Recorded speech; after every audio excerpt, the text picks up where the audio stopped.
Hey there YouTube, I'm Yukitsu, this is the Yukitsu Times, welcome to my channel, welcome to a little bit of Total War Warhammer. So I just wanted to show you guys what I think is my favorite sort of wood elf composition that I've got kicking around. Now it's not what I think is what currently is best by consensus, but it is sort of my favorite style of composition. Now it's not exactly this every time, it's usually got some variations on it. This particular one I took the Waywatcher character, the Waystalker.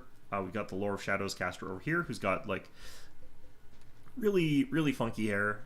You can just sort of see this being like your typical hipster sort of person, but yeah, you've got that. And then you've got your typical Glade Lord General here. We've got 7 units of Glade Guard, we've got 3 units of these Eternal Guard with shields, 1 spare unit of Eternal Guard without shields, 2 units of War Dancers, the Azure Spear variant, and then 2 units of Wild Riders. So this is a type of composition that I quite like. It's one of the ones that relies very heavily on micromanagement. It relies heavily on sort of using your units effectively. It does rely a little bit more on kiting than I honestly like, but I think that the Wood Elves, that's going to be something that's going to come up if you're playing with their archer focus and not using lots and lots of the treekin or anything like that. I find that people do use their treekin quite well. They've got over here Bretonnians. You've got a solid line of spear and arms with shields, fairly good at soak. You've got a paladin tucked in there. We got a couple of units of men-at-arms polearms over there, another couple over here. They've got the damsel over there, typical lore of heavens. Got King Lo and Leoncoeur, and you got the Knights of the Realm. You got 4 units of peasant bowmen. So this is a style that works particularly well with the Wood Elves for a couple of reasons. So first of all, if you're against somebody like Bretonnia, you can actually pick off King Lo and Leoncoeur to a certain degree using your characters here just by firing these shots at him. And this does a decent amount of damage to him. It forces him to either do something, basically. He'll either have to hang back, hiding, or he'll have to commit to an attack, or whatever. But not exactly what happens in this game, but it does force him to act in some way, which could be a little bit rash with him. For cavalry, I do like the combination of Prey of Raynath, or something like that, which locks a cavalry unit in place, making them very easy targets for you to either shoot them down or charge them with the Azure Spears. Or you can charge them with the Wild Riders. And then, of course, you've also got the Lore of Shadows, Melkoth's Mystifying whatever, which also lets you slow down a cavalry unit, which makes it really easy to catch them with the Wild Riders. So you could do something similar to the strategy using Dwarven Quarrelers and then Slayers to sort of catch and intercept and kill the cavalry, but the Willows are so much better at it because their archers are so much faster. They've got the extra 20 points of range, which lets them sort of deal those skirmishing duels a little bit better. And the Wild Riders also help out quite significantly. They've also got some of the best slowdown abilities in the game. You could also do this with the Empire, of course, using the Lore of Light, but they don't really have any equivalent to the War Dancers. They have no spear unit that is very good at rapidly killing lots and lots of knights or other large targets, like say Lo and Leoncoeur gets down to the ground level. The Azure Spear can kill him pretty easily. They also have no really great Eternal Guard equivalent, like they've got the Halberdiers, but they're not anywhere near as good as the Eternal Guard with shields, especially when you consider the points differences. Also, of course, the Glade Guard do have that extra 20 range, which is kind of okay. Lastly, the Demigryphs don't really synergize with this style as well, because the point of the Wild Riders is that they'll catch up to an opponent. It doesn't necessarily have to be some sort of cavalry unit that will bowl over and instantly kill any unit. They have to be able to hit a locked down unit that is stationary and cause huge damage to them, and guarantee that you're going to catch up to them if they're slowed down. So the Empire comes closest to being able to emulate the strategy, but they can't quite pull it off in the same way as the Willows. And here you can see that we're just firing off a couple shots at Lo and Leoncoeur there. He takes a couple hundred points of damage. Nothing too serious, but we're going to start moving into position with our army to a certain degree. And we're going to try and focus down those peasant bowmen, of course, because they're a huge threat to our squishy Wood Elves here. Not as big a threat to the Eternal Guard, of course, but you're going to see that my opponent is going to do the sensible thing and try and flank around my forces. Now, my melee line consists of 5 units and then a backup crappy unit here. We are grotesquely outmatched when it comes to just sheer melee fighting power.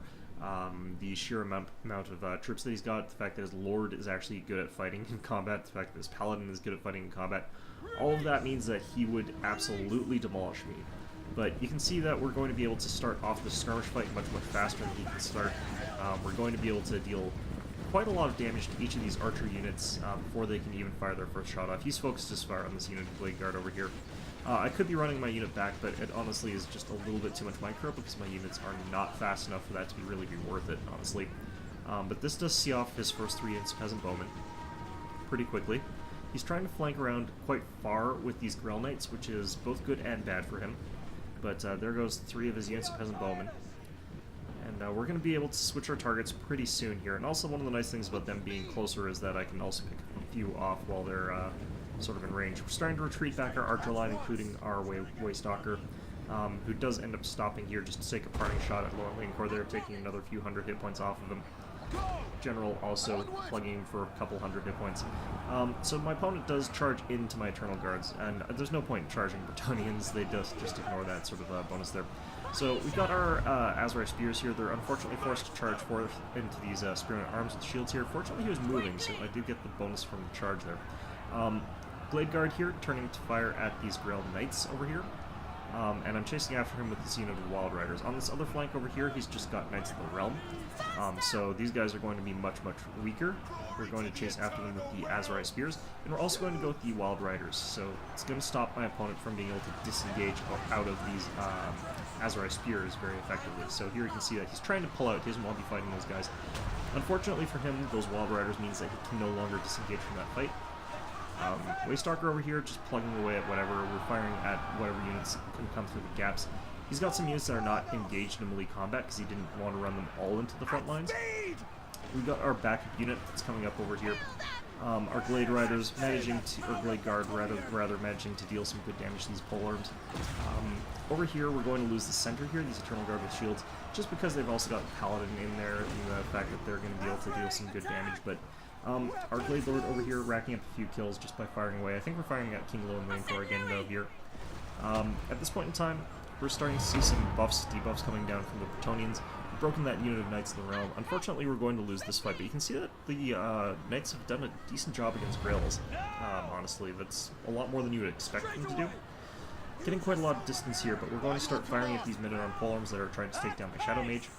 Another shot against the King there. We've broken this unit of men-at-arms.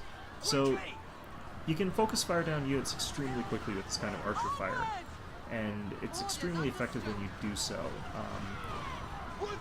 The one thing that you can't do is win this grind-out fight without your archers and without sort of being able to fire around. We're bringing our War Dancers around the flank here, trying to get them into a good position. These Spearman Arms over here are eventually slowly grinding through my Eternal Guard.